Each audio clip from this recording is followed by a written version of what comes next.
Livro Como Liberar Sua Fé, Kenneth e Reagan. Tradução de Doutora Maria Eugênia da Silva Fernandes, editado pela Graça Artes Gráficas e Editora Limitada, Rio de Janeiro, 2013. Capítulo 1. 3 espécies de confissão. Visto que com o coração se crê para a justiça e com a boca se faz confissão para a salvação. Romanos 10:10. O Novo Testamento fala de 3 espécies de confissões. 1. O senhorio de Jesus. 2. A confissão dos pecados do cristão. 3. A fé na palavra, em Cristo e em Deus Pai.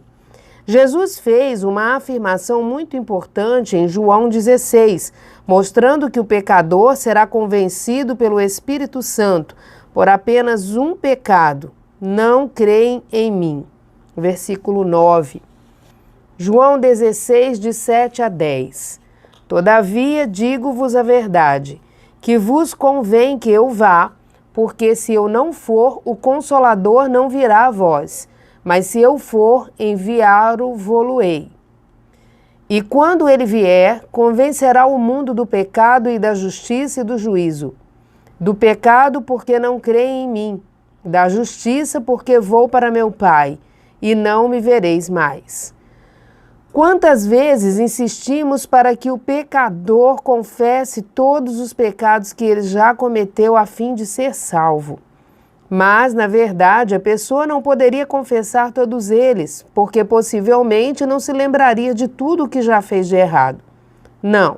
A confissão principal que o pecador precisa fazer é do senhorio de Jesus.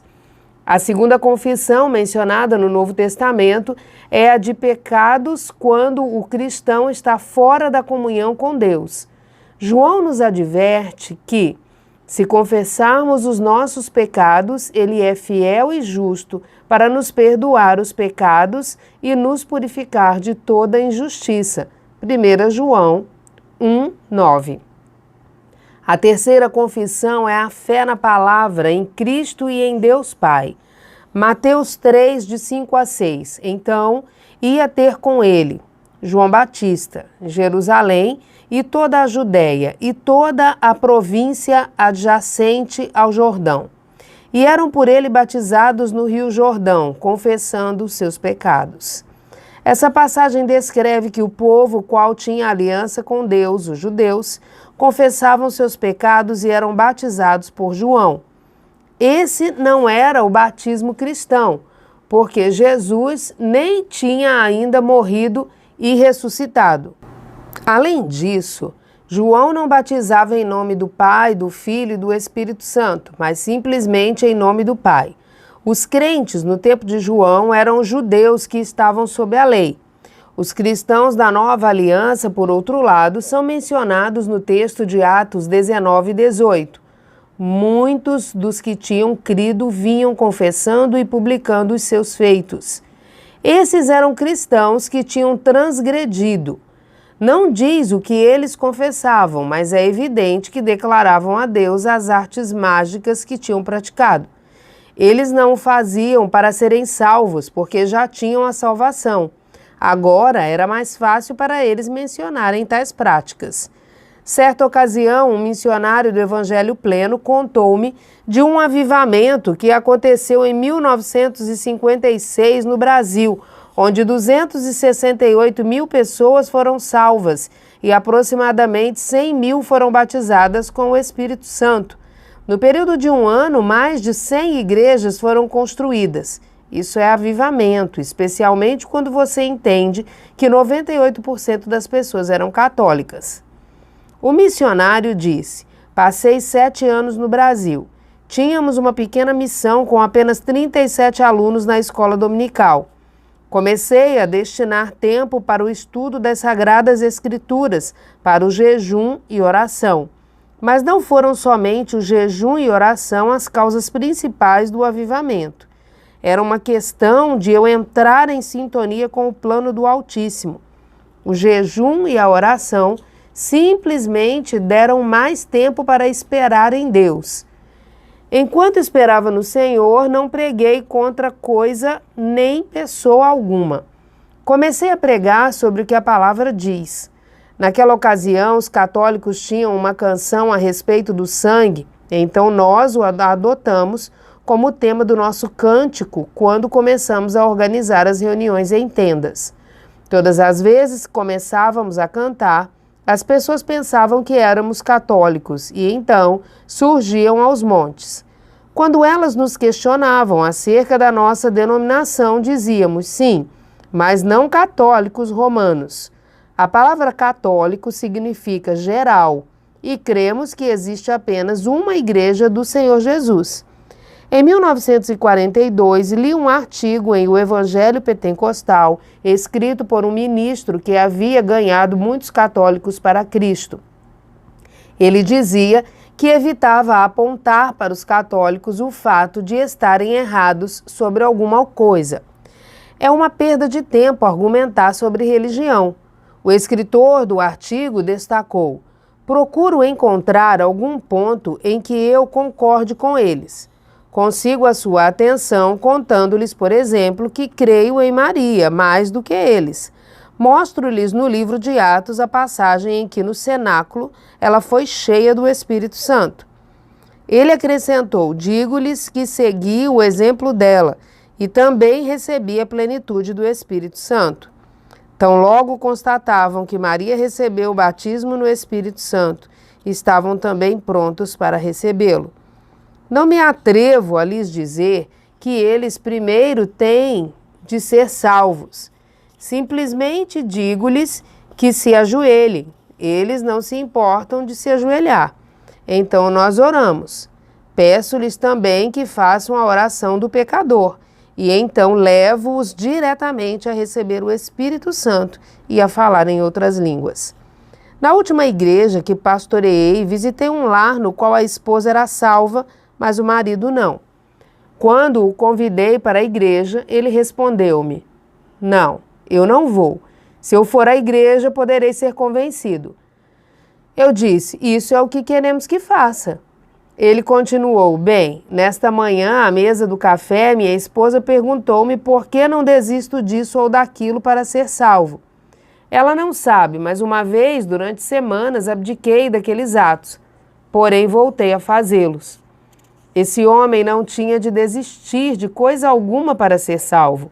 A Bíblia promete: se com a tua boca confessares ao Senhor Jesus e em teu coração creres que Deus o ressuscitou dos mortos, serás salvo. Romanos 10, 9. Essa é a única e verdadeira confissão que o pecador deve fazer, porque ele tem apenas um pecado à vista de Deus: a rejeição a Jesus Cristo como Salvador e Senhor. Deus ordena que confessemos o senhorio de Jesus Cristo. Exigir que um pecador confesse suas transgressões antes de se tornar uma nova criatura seria tão tolo quanto o governador de um estado prometer a um criminoso: colocarei você em liberdade condicional se confessar que está na prisão. Esse é um fato evidente, também é indiscutível que o pecador é um filho do diabo. O que o pecador deve confessar é o senhorio de Cristo. Ele precisa deixar o Senhor dominar sua vida. Fazer isso é o próprio âmago do Evangelho. Observe a frase: se com a tua boca confessares. A confissão deve ser oral. Os lábios devem pronunciar as palavras. A confissão não é só por nossa causa, mas por causa do mundo ao nosso redor. Certa vez, enquanto pregava em Dallas, um homem na igreja me informou: nós, homens, temos todos os dias uma reunião de oração de manhã cedo, antes de irmos trabalhar. Faz 6 meses, um dos participantes da reunião tem vindo 5 dias por semana e orado conosco, mas ainda não está salvo. Acho que o Senhor poderia ajudá-lo. Fui apresentado a esse homem durante uma aula especial de sábado à noite, e no momento em que olhei para ele, soube exatamente o que estava errado. Durante o culto de testemunho, aconselhei-o: levanta-se e testemunhe, confesse que está salvo. Ele ficou abismado, olhou em volta, gaguejou e hesitou um pouco ao falar, mas declarou finalmente: bem, ainda não sou salvo. Eu disse: você tem a Bíblia na sua mão? Abra em Romanos 10, 9 e 10 e leia em voz alta. Ele leu: se com a tua boca confessares ao Senhor Jesus e em teu coração creres que Deus o ressuscitou dos mortos, serás salvo. Visto que com o coração se crê para a justiça e com a boca se faz confissão para a salvação. Pedi-lhe que repetisse a última frase: e com a boca se faz confissão para a salvação. Depois expliquei: certamente você não pode ser salvo a menos que confesse. Você não pode ser salvo a menos que confesse. A confissão é feita com a boca. Agora fique de pé e declare que está salvo. Bem, ele disse, não sinto isso. É provável que não, falei. Você não consegue sentir alguma coisa que não tem e não pode tê-la a menos que a confesse. Não acredito muito que eu queira fazer isso, ele revelou. Prossegui. Você tem vindo a esta igreja e orado por 6 meses. É mesmo. Tenho chorado e me arrependido durante 6 meses. Aquele homem desabafou. Esclareci. Tudo o que falta é firmar-se neste versículo. Fique de pé e o confesse. Ele declarou: bem, realmente creio nestes versículos, que Jesus morreu pelos meus pecados e ressuscitou dos mortos. Deus o ressuscitou pela minha justificação. Então agora recebo-o como meu Salvador e o confesso como meu Senhor. Então ele se sentou rapidamente. Depois de poucos minutos, o homem começou a sentir calor e de repente gritou. Mais tarde ele me contou. Quando confessei aquilo, alguma coisa aconteceu dentro de mim. Assegurei-lhe, sim, a vida eterna foi transmitida ao seu espírito. Mateus 10, 32, 33. Portanto, qualquer que me confessar diante dos homens, eu o confessarei diante de meu Pai que está nos céus. Mas quando que me negar diante dos homens, eu o negarei também diante de meu Pai que está nos céus. A confissão pública é necessária porque é um sinal do nosso rompimento com o mundo. Isso evidencia também uma troca de senhorio. A confissão do senhorio de Jesus nos coloca imediatamente debaixo do seu controle, cuidado e de sua proteção. A confissão de pecado do cristão. A segunda espécie de confissão é referente ao pecado do servo de Deus, quando ele quebra a comunhão com o Senhor. Perdemos nosso testemunho no momento em que pecamos. A iniquidade sempre apaga a luz e a fé é abalada nas trevas da comunhão rompida. No Salmo 137, constatamos um tipo de comunhão quebrada. Israel havia pecado e foi para o cativeiro. O povo lembrava-se de Sião. Suas harpas estavam dependuradas nos salgueiros e seus inimigos pediram uma canção.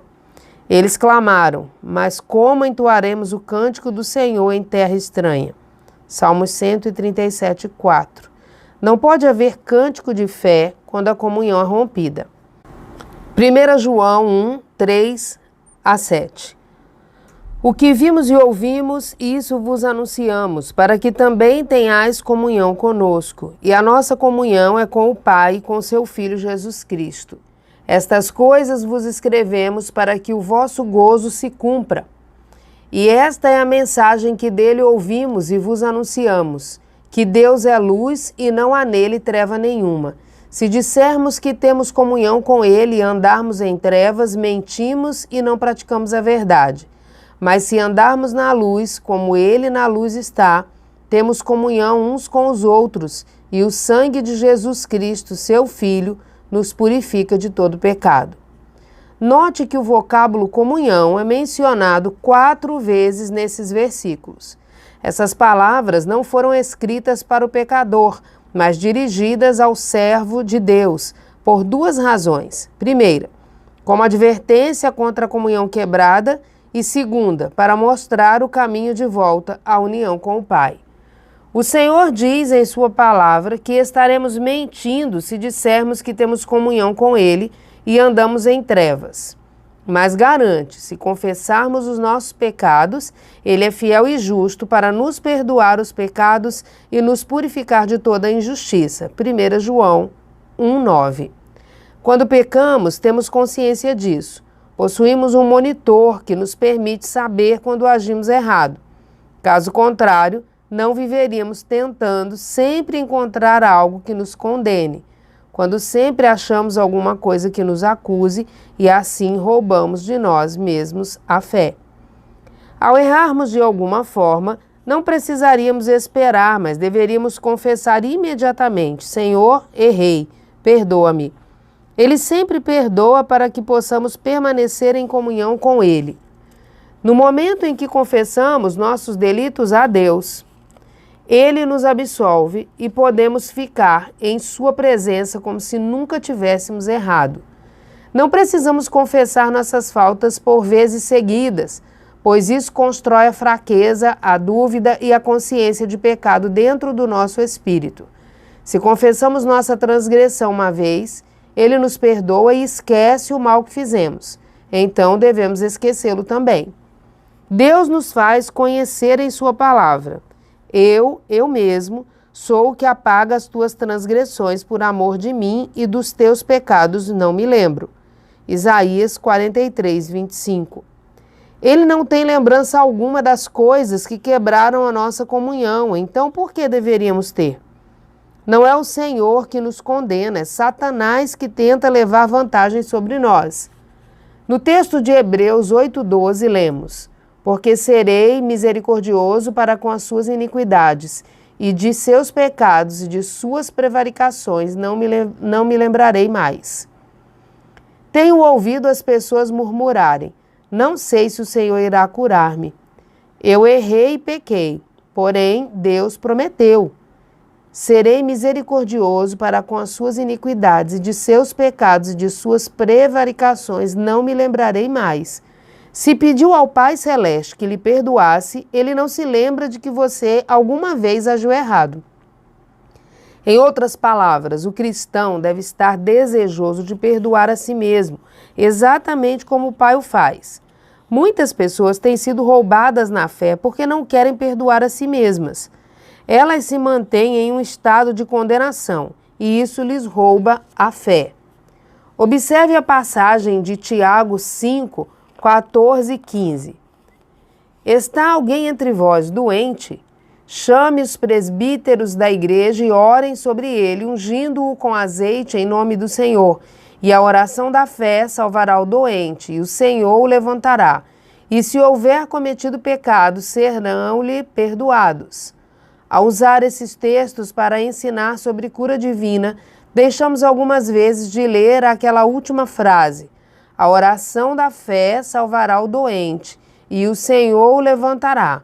E se houver cometido pecados, ser-lhe-ão perdoados. Certa vez orava por um homem e sabia que ele estava em pecado, porque continuava a tropeçar, repetindo o mesmo erro. Enquanto estava em oração, disse para o Senhor: bem, não sei como orar por esse indivíduo, afinal de contas, ele repetiu a mesma coisa outras vezes. O Senhor respondeu: acha que pediria que você intercedesse por alguma coisa que eu não pudesse fazer?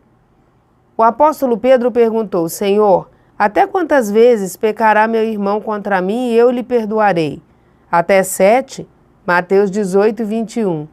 Expliquei: não te digo que até 7, mas até 70 vezes 7. Versículo 22. São 490 vezes. Por acaso eu, o Senhor, pediria que você orasse sobre algo que eu não conseguisse realizar?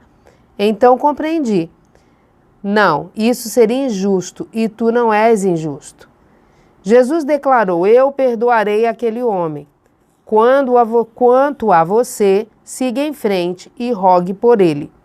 Algumas vezes pensamos: aquela pessoa fez coisa errada e colherá os resultados do seu erro. De fato, está doente naquele momento porque tem cometido falhas.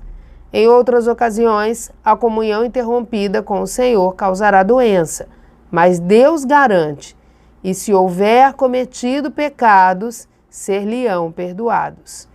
Existem pessoas que se desencorajam na fé, pois pensam que devem ficar doentes na cama pelo fato de terem transgredido. Entretanto, o Altíssimo diz: e a oração da fé salvará o doente, e o Senhor o levantará, e se houver cometido pecados, ser-lhe-ão perdoados. Tiago 5,15. Há perdão na cura. Em determinada ocasião, pregava sobre esses temas em uma convenção. O superintendente daquele distrito contou-me: houve um tempo em que não concordaria com o que o Senhor está ensinando. Mas antes de me tornar superintendente, pastoreava uma igreja recém-construída. Naquela época não tínhamos muitos homens, então as mulheres dessa congregação carregavam o fardo, fazendo o que podiam para pagar as contas do prédio. Havia um homem na igreja que possuía situação financeira melhor do que os demais, porque tinha um empreendimento. No entanto, ele só dava $1 por semana, e nós precisávamos desesperadamente da ajuda dele. Certa madrugada, por volta de 2 horas, o telefone tocou. Aquele homem tinha quebrado o tornozelo. Seu vizinho de fronte, um católico, estava com ele e conversavam sobre cura. O vizinho disse que achava que se eu orasse por ele, o Altíssimo iria curá-lo. Eu estava certo de que Deus não iria fazer isso, porque aquele homem era muito infiel na obra do Senhor. Mas, de qualquer forma, vesti-me e fui até a casa dele. Ao chegar lá, impus minha mão sobre o tornozelo dele e clamei: Deus, cure-o agora, em nome de Jesus Cristo. Soube em meu espírito que ele havia sido curado. Ele saltou da cama e andou instantaneamente. Fui para casa, mas não pude evitar pensar porque o Senhor o tinha curado. Então o Pai me fez lembrar da escritura de Tiago: o Senhor o levantará, e se houver cometido pecados, ser-lhe-ão perdoados. Sabia que aquele homem tinha clamado e pedido ao Pai que lhe perdoasse, porque eu o tinha ouvido orar dessa forma. O superintendente continuou: a igreja cresceu. Quando aconteceu a Segunda Guerra Mundial, metade das pessoas mudou-se e parecia que o distrito teria de fazer o pagamento daquela propriedade. Mas aquele homem deu um passo à frente e decidiu: farei o pagamento. Durante a guerra, ele pagou mais de $4.000 por aquela propriedade. Hebreus 10, de 1 a 4. Porque, tendo a lei a sombra dos bens futuros e não a imagem exata das coisas, nunca, pelos mesmos sacrifícios que continuamente se oferecem cada ano, pode aperfeiçoar os que a eles se chegam. Doutra maneira, teriam deixado de se oferecer, porque, purificados uma vez, os ministrantes nunca mais teriam consciência de pecado. Nesses sacrifícios, porém, cada ano se faz comemoração dos pecados, porque é impossível que o sangue dos touros e dos bodes tire pecados. Por meio dessa passagem, verificamos que o sangue de animais não podia apagar permanentemente as transgressões, mas apenas temporariamente. A transgressão, a consciência da iniquidade, permanecia no coração do homem. Entretanto, Deus nos redimiu do pecado, como lemos em 1 João 1,9. Se confessarmos os nossos pecados, Ele é fiel e justo para nos perdoar os pecados e nos purificar de toda injustiça. Depois de confessar seus pecados ao Senhor, você não deveria tomar mais conhecimento deles. Deus não o faz porque você deveria lembrar-se. Então, é possível compreender a segurança que temos ao chegarmos ao Pai em oração, sabendo que, com certeza, Ele nos ouve. Capítulo 2. Confissão, a chave para a fé. Visto que com o coração se crê para a justiça e com a boca se faz confissão para a salvação. Romanos 10, 10. No capítulo anterior, abordamos a confissão. O texto bíblico se refere à confissão e à salvação, mas também é verdadeiro no que concerne a qualquer outra coisa que você receba de Deus. Por quê? Pelo fato de que tudo o que recebemos do Senhor vem da mesma forma, por meio da fé. Com o coração, o homem crê na cura, e com a boca, a confissão é feita. Com o coração, o homem crê no batismo no Espírito Santo, e com a boca, a confissão é feita. Todas as coisas que obtemos de Deus vêm desse modo. O mesmo pensamento aparece no texto de Marcos 11, 23. Porque em verdade vos digo, que qualquer que disser a este monte, ergue-te e lança-te no mar, e não duvidar em seu coração, mas crer que se fará aquilo que diz, tudo o que disser lhe será feito.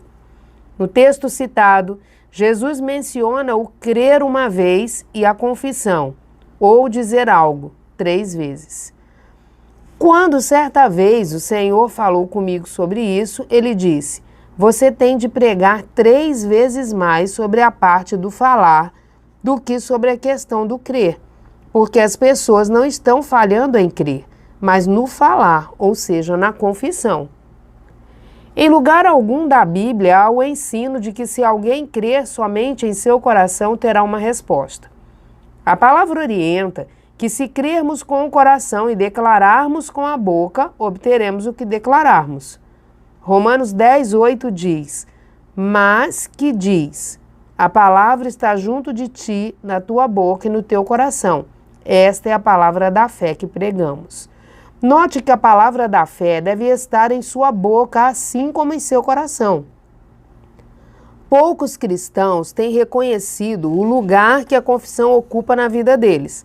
É lamentável que, quando usamos a palavra confissão, as pessoas invariavelmente pensem em confessar pecado, defeito e fracasso. Esse é o lado negativo da confissão. Há também o lado positivo, e a Bíblia tem mais a dizer sobre este aspecto do que a respeito do negativo. Segundo um determinado dicionário, confessar significa fazer confissão das falhas de alguém, reconhecer fé em. Se vivemos apenas um lado da confissão e constantemente declararmos nossas faltas e nossos fracassos, seremos podados na vida cristã e continuaremos uma consciência e construiremos uma consciência de defeito, pecado e fracasso no espírito. O cristianismo é também chamado de grande confissão. O que é confissão? Primeiro, é declarar o que cremos como verdadeiro. Segundo, é fornecer evidência do que conhecemos em nosso coração. Terceiro, é testificar a verdade que aceitamos. Devemos conhecer o que iremos confessar, por isso, leia as 5 áreas que a confissão abrange. Primeiro, o que o Criador fez por nós em Cristo no plano da redenção. Segundo, o que o Senhor, por meio da palavra e do Espírito Santo, fez por nós no novo nascimento e no batismo com o Espírito Santo. Terceiro, o que somos para Deus, o Pai. Quarto, o que Jesus faz por nós agora, sentado à direita do Pai, onde Ele vive sempre para interceder por nós. Hebreus 7, 25. Quinto, o que o Pai Celestial é capaz de fazer por nosso intermédio, ou o que sua palavra realizará quando a declararmos.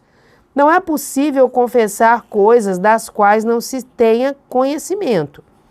Se uma pessoa for testemunha em uma corte de justiça, o que ela viu e ouviu equivale como evidência. A opinião dela não é aceita como prova. Da mesma forma, o que sabemos pessoalmente sobre o Senhor Jesus Cristo e o que somos nele é que conta. Muitas pessoas conhecem o Senhor como seu Salvador pessoal, mas não sabem dos seus privilégios por isso. Quando os servos de Deus sabem o que são em Cristo e tiram proveito desse fato, não podem falhar na vida cristã. Ao estudar a Bíblia, percorra o Novo Testamento, principalmente as epístolas escritas para a igreja, e sublinhe em vermelho todas as passagens que contenham a expressão nele, em Cristo e em quem. No momento em que as encontrar, comece a confessar. Esse é quem eu sou e o que tenho. Se fizer isso, garanto-lhe que em pouco tempo sua vida será bem diferente. Não estamos tentando alcançar a redenção, pois nós já a temos. Efésios 1, 7 e 8. Não precisamos esperá-la para algum dia, nós a possuímos agora. De que somos redimidos? As pessoas geralmente asseveram: bem, sou redimido do pecado. Isso faz parte, mas nem de longe é tudo. Gálatas 3,13. Cristo nos resgatou da maldição da lei, fazendo-se maldição por nós, porque está escrito: maldito todo aquele que for pendurado no madeiro. Somos redimidos da maldição da lei. No Novo Testamento, a lei invariavelmente refere-se aos 5 primeiros livros da Bíblia. A punição por quebrar a lei de Deus é tripla: pobreza, enfermidade e a segunda morte. Entretanto, Cristo nos redimiu da maldição da pobreza, da enfermidade e da morte espiritual. Alguns indivíduos pensam que as bênçãos materiais ou financeiras são só prometidas aos judeus, mas o texto de Gálatas 3, 13 e 14 diz: Cristo nos resgatou da maldição da lei, fazendo-se maldição por nós, porque está escrito: maldito todo aquele que for pendurado no madeiro, para que a bênção de Abraão chegasse aos gentios por Jesus Cristo e para que pela fé nós recebamos a promessa do Espírito. 3 aspectos formavam a bênção de Abraão: o material, financeiro, o físico e o espiritual. No Novo Testamento, o texto de 3 João 2 concorda que Deus deseja que tenhamos prosperidade material, financeira, física e espiritual. Amado, acima de tudo faço votos por sua prosperidade e saúde, assim como é próspera a tua alma. Quando descobri isso, fiquei tão entusiasmado que não consegui dormir. Outros textos bíblicos começaram a surgir em minha mente e o Espírito Santo disse: Deus não colocou tudo o que está aqui? Os salmos não dizem que o mundo e a sua plenitude são dele? A Bíblia não declara que o ouro e a prata e o gado de milhares de montanhas são do Senhor? Para quem Deus fez todas aquelas coisas? A Bíblia revela que Deus fez o mundo e sua plenitude. Então ele fez Adão e declarou: Adão, eu lhe dou o controle sobre tudo, sobre o gado em milhares de montanhas, a prata e o ouro, o mundo e a sua plenitude. Por que o diabo e sua tropa dominam tudo isso? Porque Adão cometeu alta traição. Ele se vendeu a Satanás, o qual se tornou o Deus deste mundo. O inimigo é denominado o Deus deste século no Novo Testamento, 2 Coríntios 4:4. Mas Jesus, o último Adão, 1 Coríntios 15:45, veio para nos redimir da mão do maligno.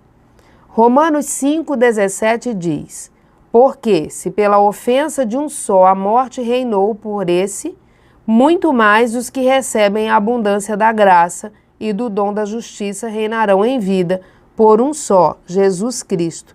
A tradução de Weymouth diz: Aqueles que recebem a graça transbordante e o dom da justiça de Deus reinam como reis em vida por meio de um indivíduo, Jesus Cristo. Significa que temos domínio sobre a nossa vida. Precisamos governar e não sermos governados. Os acontecimentos não nos podem escravizar, porque podemos controlar as circunstâncias. A pobreza não deve exercer domínio sobre nós, pois temos poder contra ela. A doença não pode reinar sobre nossa vida, pois sabemos como derrotar a enfermidade. Podemos perfeitamente comandar como reis em vida por Cristo Jesus, em quem temos a nossa redenção. O apóstolo Paulo, em Gálatas 3:29, assegura-nos: E, se sois de Cristo, então sois descendência de Abraão e herdeiros conforme a promessa. O versículo 7 desse capítulo promete-nos: Sabei, pois, que os que são da fé são filhos de Abraão. Graças a Deus, a bênção de Abraão é nossa. O Criador teria colocado gado, prata e ouro aqui na terra para o diabo e sua legião? Sabemos que o pai ama um pecador, mas ele ama mais o pecador do que seus próprios filhos? Não. Ele pôs essas coisas terrenas para que nós, o seu povo, desfrutássemos delas, pois ele deseja que tenhamos o melhor. Jesus, que veio para nos apresentar o Pai, disse: Se vós, pois, sendo maus, sabeis dar boas coisas aos vossos filhos, quanto mais vosso Pai que está nos céus dará bens aos que lhe pedirem. Mateus 7:11.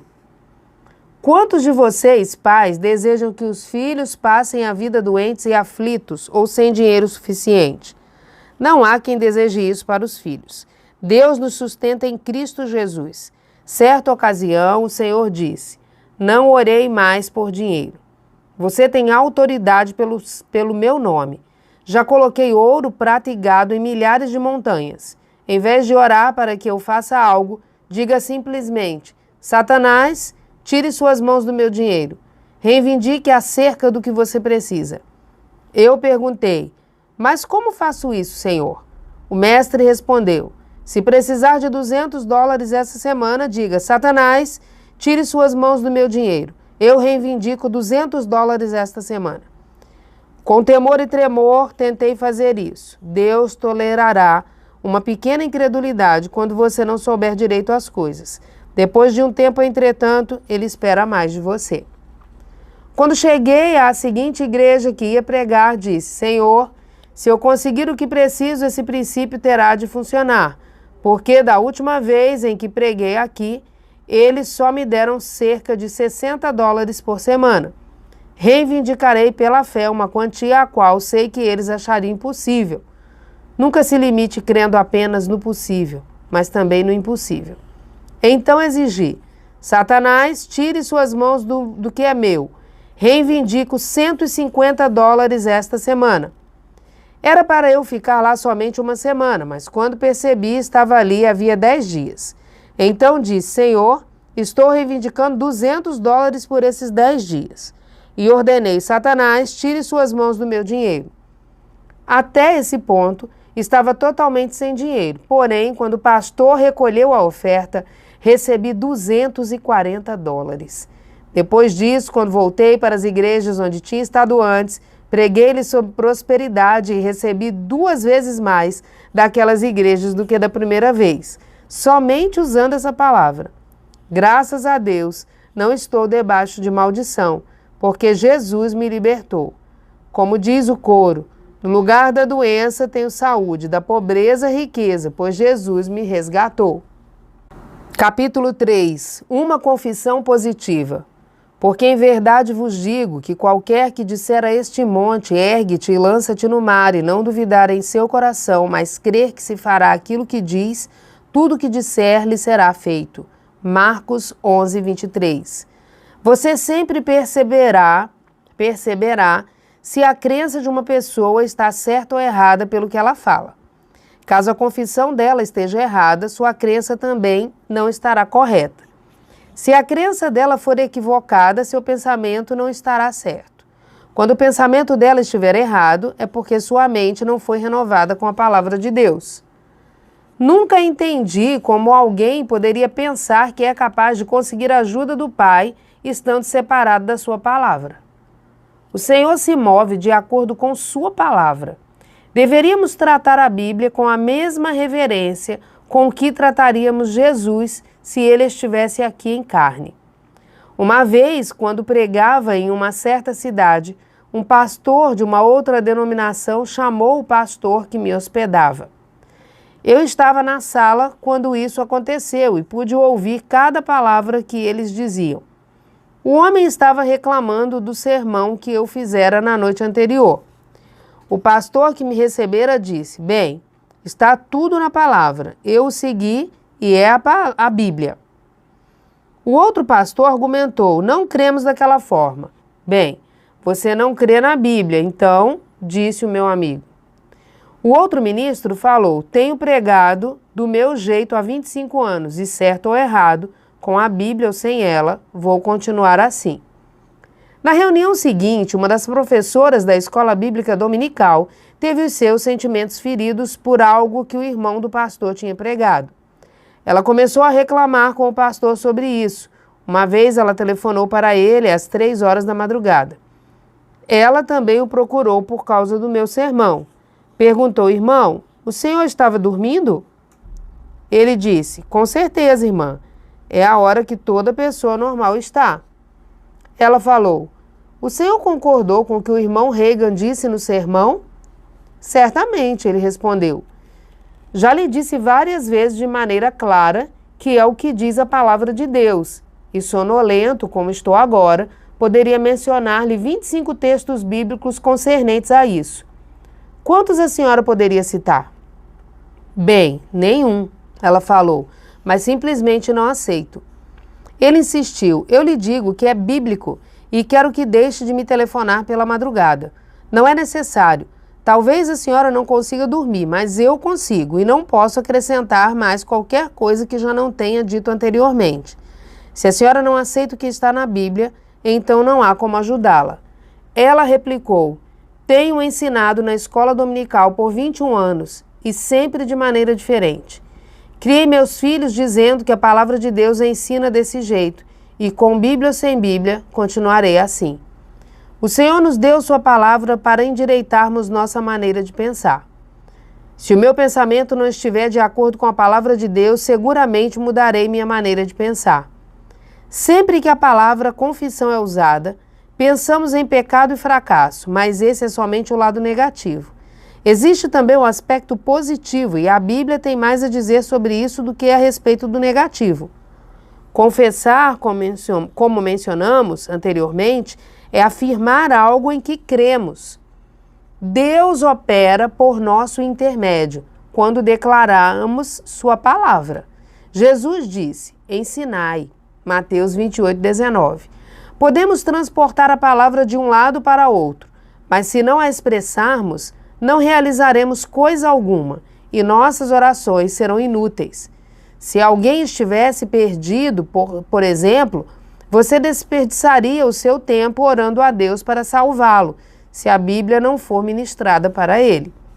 Se pudéssemos simplesmente orar e salvar as pessoas, não precisaríamos enviar missionários para pregar a palavra. Poderíamos apenas orar para todos os gentios irem para o céu. Mas o Espírito Santo e o Pai operam somente em conjunto com as Sagradas Escrituras. Jesus disse no Evangelho de Marcos, Marcos 16, de 15 a 20, e disse-lhes, ide por todo o mundo, pregai o Evangelho a toda criatura. Quem crer e for batizado será salvo, mas quem não crer será condenado. E estes sinais seguirão aos que crerem. Em meu nome expulsarão demônios, falarão novas línguas, pegarão nas serpentes e se beberem alguma coisa mortífera não lhes fará dano algum, e imporão as mãos sobre os enfermos e os curarão. Ora, o Senhor, depois de lhes ter falado, foi recebido no céu e assentou-se à direita de Deus. E eles, tendo partido, pregaram por todas as partes, cooperando com eles o Senhor e confirmando a palavra com os sinais que se seguiram. Amém. Note que o Senhor confirmou a palavra. Ele não fez coisa alguma até que eles a pregassem. Os sinais não seguiram um indivíduo, mas seguiram a palavra. Declare-a, e os prodígios surgirão. Na última igreja que pastoreei, fiquei bastante preocupado porque não havia sinais suficientes seguindo o meu ministério. Certa vez, tranquei-me na igreja e orei durante dias dizendo ao Senhor, poucas pessoas se salvam ocasionalmente, são curadas e cheias com o Espírito Santo. Não têm surgido sinais suficientes. O Senhor respondeu-me, você esteve orando para que eu confirmasse a minha palavra e os sinais que se seguem. Mas tudo o que tem a fazer é ensinar a Bíblia e eu farei o resto. Se você ministrar a palavras, as maravilhas serão vistas. Se elas não estão aparecendo, então você não está pregando a palavra. Aquilo me surpreendeu. Quase me senti insultado. Eu disse, Senhor, tu sabes que sempre estive grudado nas Escrituras. Ele advertiu, cheque o que você tem ensinado e trate de pregar a palavra. Comecei a examinar meus sermões e, para o meu espanto total, descobri que estava pregando cerca de 60% sobre a palavra, 30% a respeito de tradição e 10% acerca de incredulidade. Comecei a corrigir a maneira de dizer as coisas e algumas vezes no púlpito parava para consertar. Não, isso é incredulidade, pessoal. Retiro o que falei, ou isso é tradição, não vou falar assim. Alguns disseram, mas temos pregado isso nos círculos do Evangelho Pleno durante 30 anos. Retruquei. De qualquer forma, é tradição e Deus não confirmará isso com seus sinais. Logo começamos a ter sinais e descobri que quanto mais eu ensinava a palavra, mais prodígios surgiam. Para ser um cristão bem-sucedido, é preciso conhecer quem somos em Cristo. Quando você tem noção disso e pensa de acordo com essa descoberta, crê e confessa, então não existe fracasso em sua vida. Como sugeri no capítulo anterior, encontre todas as escrituras sobre nele e em quem elas estão listadas em meu livro Nele e comece a confessar. Esta é a pessoa que sou e isso é o que tenho. Você perceberá que sua vida será diferente. As pessoas têm dito para mim, li todos aqueles textos bíblicos, mas eles não me parecem reais. Sempre perguntei, já confessou que eles são uma realidade? Uma mulher respondeu, já, mas essa não é minha vida. Expliquei, Deus afirma que é. Sim, mas sei que não é, ela retrucou. Bem, falei, ou você ou Deus está mentindo sobre isso. Ela afirma que é dessa forma, ele afirma que é dessa forma, mas você nega. De certa maneira, é como se dissesse ao Senhor, tu és um mentiroso, a tua palavra é uma mentira. Isso não é assim. Comece a confessar que a Bíblia diz que é. Ela resmungou, sim, mas tenho certeza de que não é assim. De que maneira pessoas como essa podem algum dia ser vitoriosas? Existem indivíduos que simplesmente não aceitarão as coisas como as Escrituras dizem que elas são.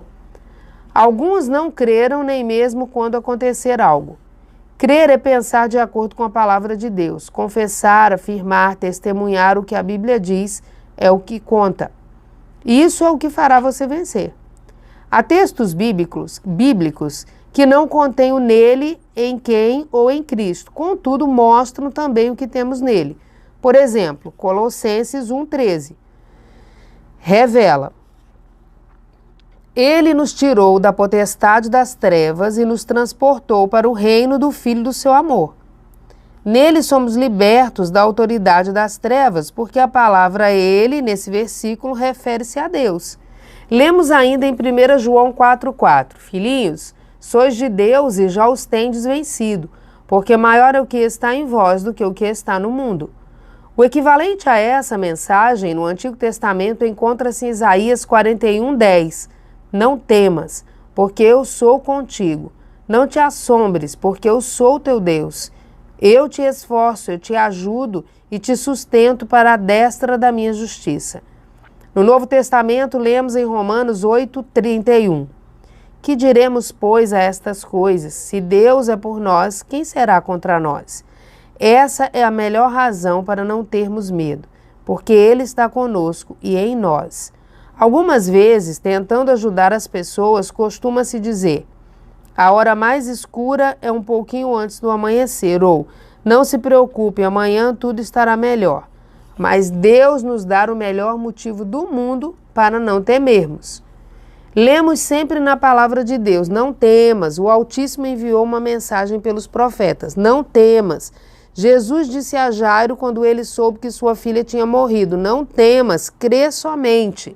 Lucas 8:50. Se o Senhor tivesse dito apenas, não tenha medo, eu poderia replicar, não posso fazer coisa alguma. Não posso fazer coisa alguma. Mas note que ele acrescentou, porque eu sou contigo. Você crê realmente que ele está com você e ainda tem medo? Não. É possível crer verdadeiramente que ele está em você e ainda temer? Não. Se uma pessoa mesmo assim tem medo, é porque duvida dele.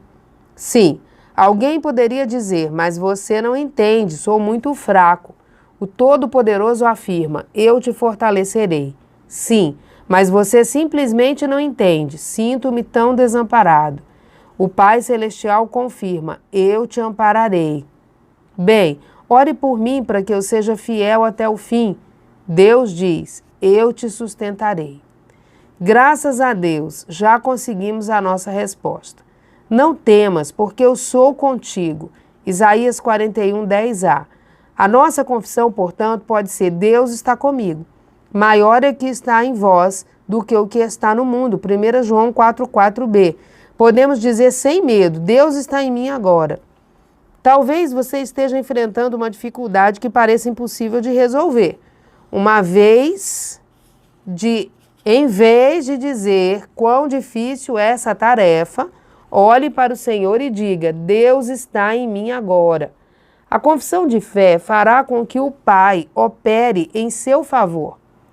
É possível encarar a vida sem medo, porque maior é o Senhor que está em você do que quaisquer forças contrárias. Essa pode ser a sua confissão contínua. Não existe fé sem confissão, e esta é a própria expressão da fé. Semelhante ao amor, a fé procede do coração ou espírito. Não existe amor sem palavra ou ação. Não se pode conceber o amor fora do coração. A fé provém do Espírito e ela não existe se não for declarada. A fé, então, cresce com a sua confissão. Ao confessar, o cristão demonstra várias coisas. Em primeiro lugar, revela sua posição no campo espiritual e em todos os aspectos da vida. Em segundo, estabelece os limites da sua existência. Não se pode receber além do que dizemos. Se alguém disser que não pode obter algo, então não há quem consiga. No entanto, se declarar que consegue, tudo será possível. A maioria dos cristãos é fraca, embora seja sincera, porque não é suficientemente corajosa para afirmar que está em Cristo. Como fazer isso? Devemos compreender o quanto Deus cuida de nós e confessar os textos bíblicos sobre esse assunto se encontram principalmente nas epístolas escritas para a igreja. Então, diga com ousadia o que a palavra declara que você é em Cristo. À medida que o fizer, a sua fé será aumentada. Lembre-se de que a fé nunca se desenvolve além daquilo que você declara. A confissão consistente do seu relacionamento com o Pai, da obra que Jesus está fazendo agora no céu por você e do que o Espírito Santo está realizando em você e por seu intermédio edificará uma experiência constante de fé, sólida e positiva. Você não terá mais medo de coisa alguma. Não temerá Satanás nem as obras dele. Poderá então enfrentar a vida com a atitude de um conquistador. Entretanto, você nunca será um conquistador se não confessar que é capaz de sê-lo. Se espera tornar-se antes de crer que é um conquistador, estará enganado e enganando a si mesmo. Você tem de confessar primeiro para conquistar algo. As confissões de fé fazem as esperanças se tornarem reais. Capítulo 4. A confissão certa, porta para o sobrenatural. A Bíblia contém os pensamentos de Deus e, naturalmente, os pensamentos do Senhor são diferentes do que pensam os seres humanos. As Escrituras esclarecem. Isaías 55, 8, 9. Porque os meus pensamentos não são os vossos pensamentos, nem os vossos caminhos os meus caminhos, diz o Senhor. Porque assim como os céus são mais altos do que a terra, assim são os meus caminhos mais altos do que os vossos caminhos, e os meus pensamentos mais altos do que os vossos pensamentos. Você não compreende sempre com a mente tudo o que diz a Bíblia, quando os seus pensamentos não foram renovados. Mas a palavra ainda opera pelo dizer ou pelo orar. Em Marcos 11, 22b está escrito, tende fé em Deus, ou tenha o tipo de fé que Deus tem. Nos versículos 23 e 24 lemos, porque em verdade vos digo, que qualquer que disser e não duvidar em seu coração, mas crer, tudo que pedirdes orando, crede que o recebereis e tê-lo-eis. A Bíblia ampliada diz, por isso vos digo, que tudo o que pedirdes orando, crede, confiai e permanecei confiantes, que o recebereis e tê-lo-eis. Marcos 11, 24. As melhores coisas irão acontecer-lhe quando passar a agir no reino espiritual, onde é possível entrar. Seus sentidos e seu intelecto hesitarão e tentarão impedi-lo de penetrar nesse âmbito, porque se a mente não for renovada pela palavra de Deus, ela prenderá você no reino natural. O Senhor disse-me certa vez, Tão poucos têm tocado no reino espiritual. Sim, você penetra nele pouquíssimo ao ficar cheio com o Espírito e ao falar em línguas. Mas por que não se aprofundar nele? Sim, seguir em frente até as minhas profundezas. Pois, em verdade, todo desejo será concedido e você poderá desfrutar a plenitude de Deus. A confissão errada é uma manifestação de sua derrota e da supremacia de Satanás. Falar como o diabo está impedindo, de quanto ele está bloqueando seu sucesso e o mantém doente, é uma declaração de fracasso. Tais palavras glorificam o inimigo. Nossa confissão tem de testemunhar a verdade em que acreditamos. Lembro-me de uma mulher que testemunhou em uma das minhas reuniões. O diabo andou atrás de mim a semana inteira. Bendito é o seu santo nome. Sei que ela deu seu louvor fora do contexto e realmente não teve a intenção de fazê-lo. Contudo, ao falar sobre aquilo, ela estava glorificando as obras do adversário. Certa vez, ouvi um missionário do Evangelho Pleno da América Latina falar em uma convenção. Embora houvesse naquele local uma perseguição severa por parte de uma outra denominação, o missionário só apresentou bons relatórios. Ele não contou sobre a perseguição ou as dificuldades que teve de encarar naquele país. Quando alguns missionários presentes interrogaram se ele foi perseguido tanto quanto os outros de que tinham ouvido falar, o servo de Deus respondeu: não gosto de falar sobre o que Satanás faz. Prefiro não fazer alarde do inimigo. Ele estava certo. Uma confissão errada glorifica o diabo, mina a vida da pessoa e destrói a fé que ela tem, pois a mantém na servidão. No entanto, a confissão dos seus lábios que faz crescer a fé em seu coração pode derrotar o maligno em todos os combates. Por meio das palavras, é possível dar a Deus ou a Satanás o domínio sobre vós, sobre nós. Como foi demonstrado, para ser salvo, é necessário declarar o senhorio de Jesus, Romanos 10, 9. Então, ele começa a ter autoridade sobre você e a governar sua vida. Entretanto, ao confessar a habilidade de Satanás em atrapalhá-lo, embora seja cristão, estará dando ao diabo o domínio sobre você. Ele é o Deus deste mundo e irá intrometer-se porque teve permissão para isso. Pode ser uma autorização pela ignorância do indivíduo ou vontade inconsciente, mas ele não pode dominá-lo sem o seu consentimento. Se Satanás dominá-lo, você ficará cheio de fraqueza e medo. Então, não confesse o medo. Sim. E se eu tiver medo? Talvez alguém pergunte. Você não está realmente com medo, a menos que se renda a ele, porque a Bíblia diz que Deus não lhe deu o espírito de temor, mas de fortaleza e de amor e de moderação. 2 Timóteo 1, 7b. O medo não vem do interior da pessoa, mas do exterior, pois provém do inimigo. A Bíblia diz que temos o espírito de poder, então declare o que você possui e quando o confessar, isso começará a dominá-lo.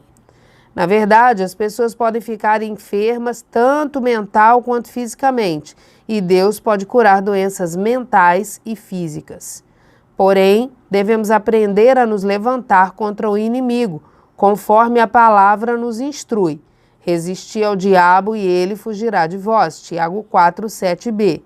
Sempre tratei o medo como se fosse um espírito, porque a Bíblia diz em 2 Timóteo 1, 7 que Deus não nos deu espírito de temor, um espírito maligno. O medo atormenta. Se sou tentado a temer, sempre digo: medo, eu resisto a você, em nome de Jesus Cristo, e recuso-me a ter medo. Há muitos anos, quando comecei a praticar isso, travei uma luta porque o medo tentava levar vantagem sobre mim. Entretanto, agora que já resisti ao diabo por todos esses anos, ele sempre foge quando começo a falar. As pessoas que perdem facilmente o domínio próprio também deveriam praticar a resistência ao diabo. Quando elas se rendem ao próprio temperamento, o maligno as perturba e quanto mais se rendem, mais seu modo de agir cresce e as governa. Contudo, à medida que resistem ao inimigo, fica mais fácil vencê-lo. Quando uma pessoa começa pela primeira vez a colocar seu temperamento em xeque, ocorre uma batalha. Porém, todas as vezes que ela vencer, fará com que a próxima guerra seja mais fácil. É necessário compreender que não é possível crescer espiritualmente, de repente, pois esse crescimento é igual ao desenvolvimento físico. Quando praticamos a palavra de Deus, crescemos espiritualmente. O mesmo acontece com a dúvida. Não confesse suas dúvidas. Você não lucrará mais tendo dúvida do que se dopando. A dúvida é tão maligna quanto a droga, e se é do mal, não podemos ter envolvimento com ela. A dúvida, que é do diabo, é como um contrabando de mercadorias. Muitos pensam que têm sido apenas honestos quando confessam que têm medo ou duvidam. Entretanto, se são salvos, não precisam estar cheios de dúvida. Precisam começar a confessar as bênçãos que lhes pertencem em Cristo. Você é um cristão, uma nova criatura. Fale disso, creia nisso e pense a respeito. Se for tentado e pessoa alguma está acima da tentação, poderá resistir ao diabo e ele fugirá de sua presença. Em nome do Senhor Jesus Cristo, recuse-se a duvidar e a ter medo, e esse ataque duplo do inimigo irá deixá-lo. Mas se deixar brecha para ele, você será derrotado. Não alardeie que o diabo tentou para que você duvidasse. A pessoa deveria estar tão envergonhada de falar sobre estar cheio de dúvidas quanto estaria se fosse tentada a roubar. Sabemos que é errado roubar ou mentir, mas também não é correto duvidar. Não existe proveito em discutir o que é pior, porque se é maligno, você não tem nada a ver com isso, absolutamente. Você não tem mais o direito de pronunciar palavras de dúvida nem de maldição, porque essa é a linguagem do diabo. Pare de falar a linguagem de Satanás e comece a proferir o que é agradável a Deus. O Senhor é um Deus de fé e nós somos filhos dele. Não podemos duvidar, porque não somos pessoas que duvidam, mas cristãos. Assim, continue a crer.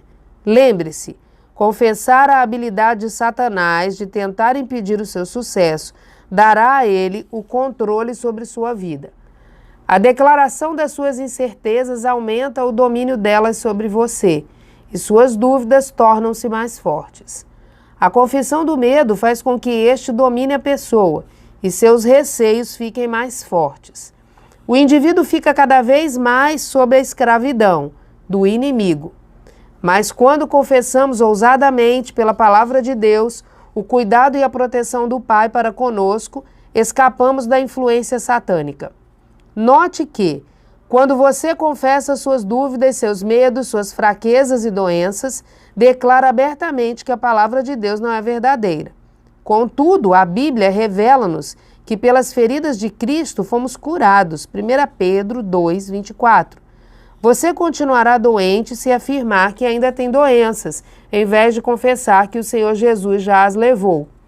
No entanto, quando concorda que ela agiu sobre elas, que ele agiu sobre elas, levando-as definitivamente, então sua cura é manifestada.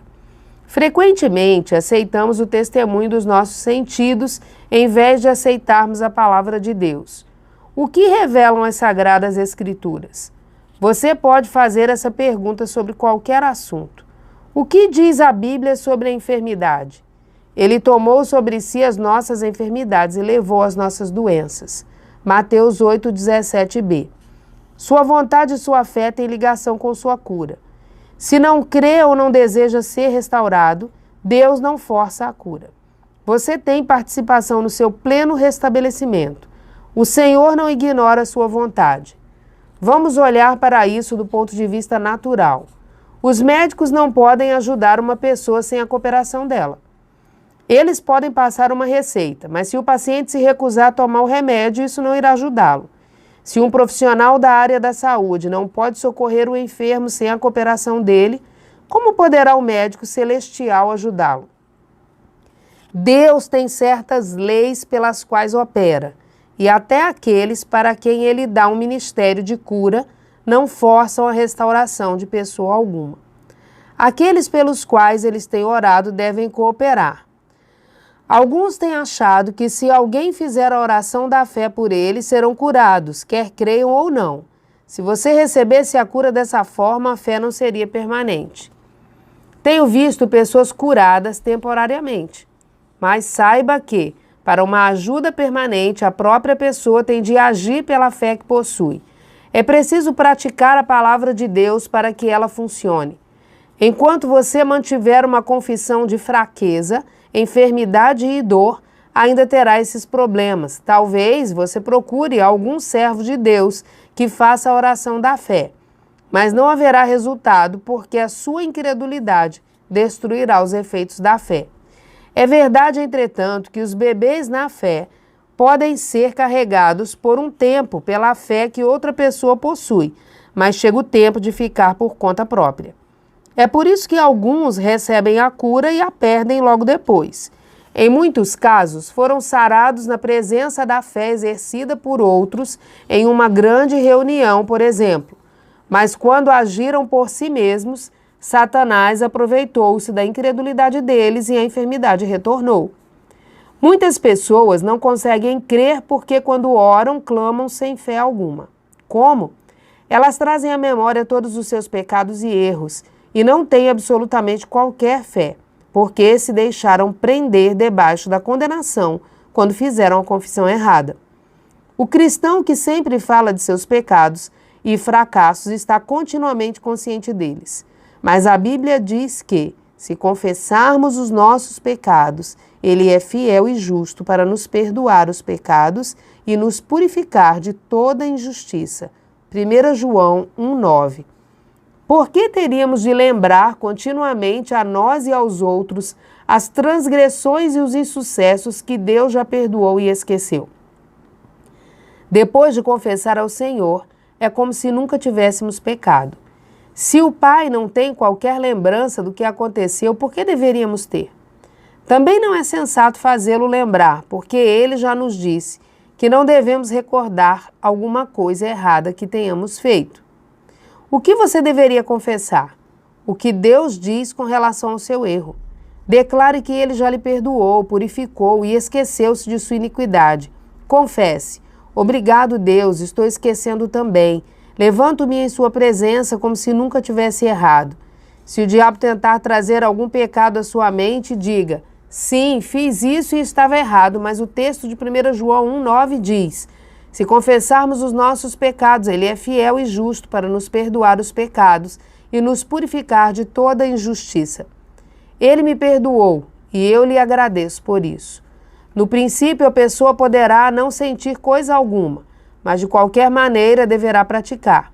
Poderá ser um pouco difícil para quem esteve na direção errada há muito tempo, mas no final sentirá que está tudo bem. Isso é fazer a confissão certa, é pensar e crer de modo correto. Não importa quanto tempo alguém ore por sua vida, se alguém procede contra a palavra, ela não poderá operar em seu favor. No entanto, quando você age de pleno acordo com a Bíblia, ela funciona para você. Sobre o autor. O ministério de Kenneth E. Hagin começou quando Deus o curou milagrosamente de um defeito no coração e uma doença incurável no sangue. Após quase 70 anos de incansável trabalho, esse servo de Deus partiu para a glória em 2003, aos 86 anos, mas seu ministério continua alcançando as nações. O programa de rádio Seminário de Fé no Ar é ouvido de costa a costa nos Estados Unidos e alcança mais de 100 países. Outros ministérios incluem a Palavra da Fé, revista mensal gratuita, Cruzadas da Fé, realizadas em toda a América, Escola Bíblica por Correspondência Rema, Centro de Treinamento Bíblico Rema, Associação dos Alunos Rema e Associação Ministerial Rema Internacional, além do Ministério de Assistência aos Presos.